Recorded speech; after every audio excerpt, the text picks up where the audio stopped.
Hello everybody out there in YouTube land, how you doing?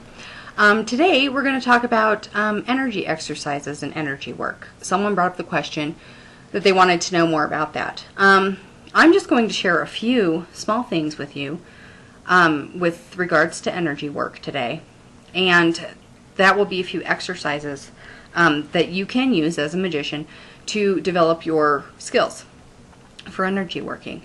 One of the things that you can do is, and this is something that I was taught by my teacher, is if you take your hands together and you rub them really fast, like this, okay?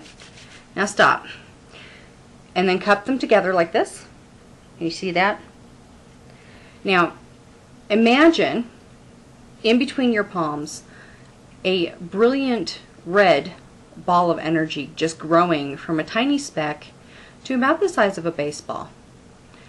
So you just want to just imagine that growing and growing and growing, and imagine it solidifying and getting bigger and bigger.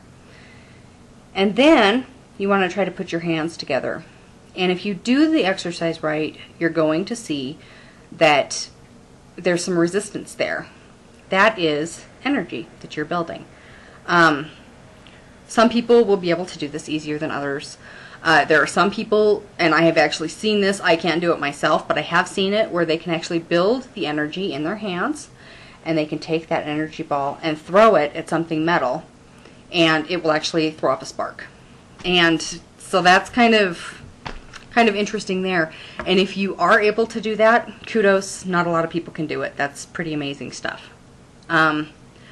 But I'm a water element, so building energy is not necessarily one of my stronger suits. I didn't say I can't do it. I have learned to overcome my difficulties over the years. But it's not something that comes natural to me. Another thing that you can do is practice going around and picking up, say, everyday household items, whatever they may be, a stick, phone, and you just take these things and you feel them and try to get an energy reading off of them. One of the greatest exercises we ever did in our group back in the day is everybody in the group would bring an item that had some sort of history to it, and we'd place all of these in a different room. And then one at a time, each of us would go into the room with all the items, and you'd spend about 2 to 3 minutes with each item, or maybe even less, however long it took for you to get an impression. And you'd feel all of these items, and then you'd write down on a piece of paper what your impression was of those items, and then you'd go sit back in the other room. And when everyone was done doing this, we'd pick up one item, and then everybody around the circle would read what they thought, what they felt about that one item, what their impression was of it. And then the person who owned the item would then give us the history and tell us about the item. And that way you could kind of see where your abilities for feeling energy were. And you do something like, and for people who are clairsentient or clairvoyant or clairaudient, this is a wonderful exercise to kind of fine-tune and hone your skills. So there are different types of energy work that you can do like that.